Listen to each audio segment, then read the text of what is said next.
Weekend में हिंदुस्तान का pilot हमने पकड़ा हुआ है।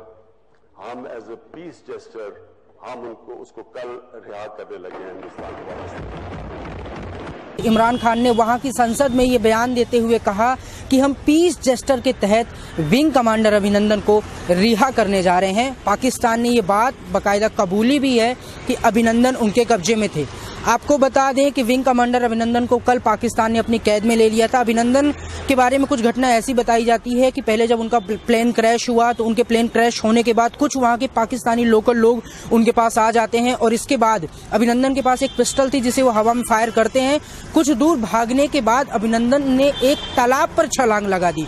तालाब पर छलांग लगाने के बाद उन्होंने वायुसेना और भारत से जुड़े हुए सभी दस्तावेज निगल लिए यानी उन्हें खा लिए और कुछ दस्तावेज थे, कुछ दस्तावेजों को पानी पर बहा दिया। तो ये जवाब हमारे जो विंग कमांडर अभिनंदन है ये उनकी बहादुरी को दिखाता है। अब भारत के लिए खुशी की खबर है कि अभिनंदन कल भारत वापिस आ जाएंगे, पाकिस्तान उनको रिहा कर देगा।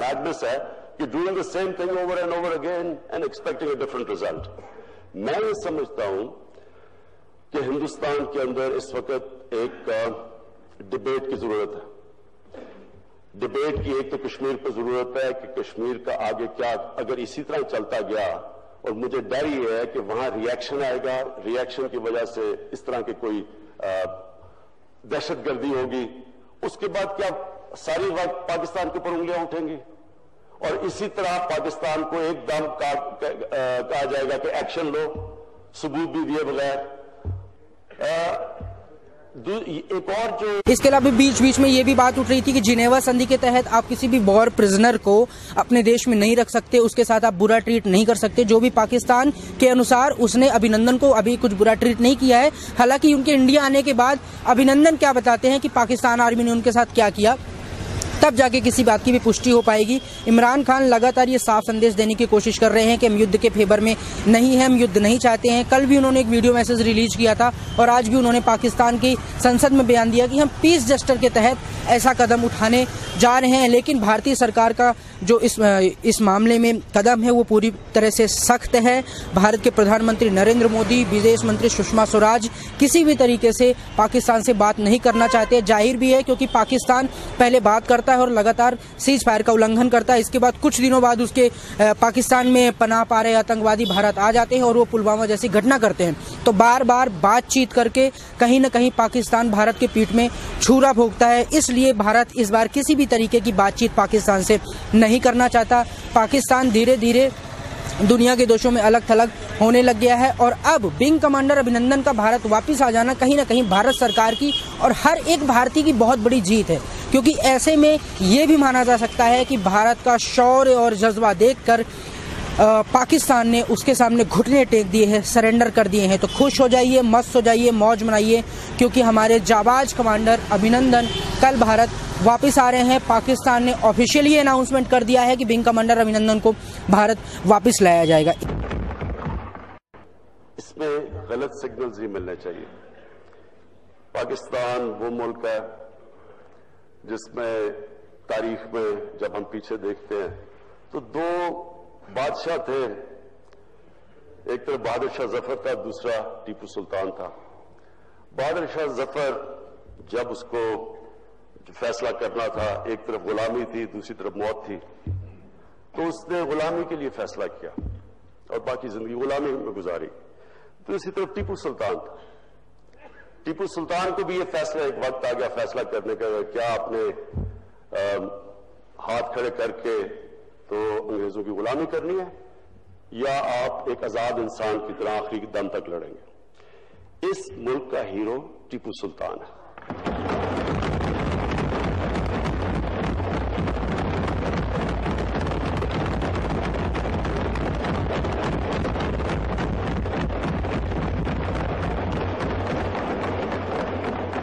एक कौम अगर उसको आप पुश कर देंगे, कोई भी कौम छोड़े पाकिस्तान, अगर उसको पुश कर देंगे उस स्टेज के ऊपर कि वो उसको भी ये फैसला करना पड़े, तो एक गैरतमंद कौम आजादी के लिए लड़ेगी, वो गुलामी एक्सेप्ट नहीं करेगी। और मैं इसलिए आज हिंदुस्तान को, नरेंद्र मोदी को पैगाम देना चाहता हूं कि देखें, किसी को भी उस इंतहा की तरफ ना धकेलें, क्योंकि ये जो आगे जा रही है, और मुझे पता है क्योंकि हमारी प्रिपरेशंस हैं, मुझे पता है कि पाकिस्तान की फौज कितनी प्रिपेयर्ड और किधर खड़ी है। अब मुझे ये भी पता है कि कल रात एक था कि शायद पाकिस्तान के ऊपर किसी तरह का मिसाइल अटैक किया जाए, वो फिर बाद में डिफ्यूज हो गया। तो उसकी रिटेलिएशन के लिए भी मुझे पता है कि हमारी फौज किधर खड़ी थी। इसलिए मैं आज कह रहा हूं, क्योंकि मुझे पता है, मैं ये आज हिंदुस्तान को इस प्लेटफॉर्म से कह रहा हूं कि इससे आगे ना लेके जाएं, क्योंकि जो भी आप करेंगे पाकिस्तान मजबूर होगा रिटेलिएट करने के लिए।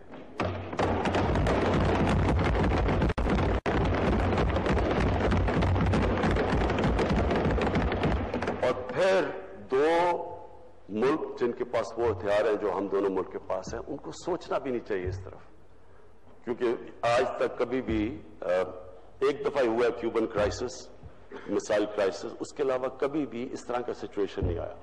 और मैं ये भी उम्मीद रखता हूं कि इंटरनेशनल कम्युनिटी भी अपना पार्ट प्ले करेगी इस जिधर आज हम खड़े हैं, इससे ज्यादा सिचुएशन आगे एस्केलेट। के अलावा सोशल मीडिया पर आज दिन भर कुछ नरेंद्र मोदी को लेके भी बातें चलती रहीं। भारत के प्रधानमंत्री को लेके ये बातें चल रही थी कि जहां पर हमारे विंग कमांडर अभिनंदन दूसरे देश के कब्जे में है, वहां पर नरेंद्र मोदी मेरा बूथ सबसे मजबूत जैसे सबसे बड़े कार्यक्रम को संबोधित कर रहे हैं। सोशल मीडिया में एक धड़ा लगातार उनके खिलाफ लिखता रहा, लगातार उनके खिलाफ बोलता रहा कि प्रधानमंत्री को ऐसा नहीं करना चाहिए, उन्हें विंग कमांडर अभिनंदन या फिर दोनों देशों की स्थिति के बारे में कुछ न कुछ बयान देना चाहिए। तो जाहिर है कि शाम होते होते भारत के लिए एक अच्छी खबर आ गई। और मैं सिर्फ इतना, मेरे पास अभी पूरा लिस्ट पड़ा है और हमने ये डिसाइड किया है कि इजलास हम कल तक भी जॉइंट सेटिंग रखेंगे ताकि जो हम मैक्सिमम लोगों को बात करने जी। जनाब इमरान खान साहब प्लीज। सर मैं एक चीज कहनी भूल गया, मैं हिंदुस्तान का पायलट हमने पकड़ा हुआ है,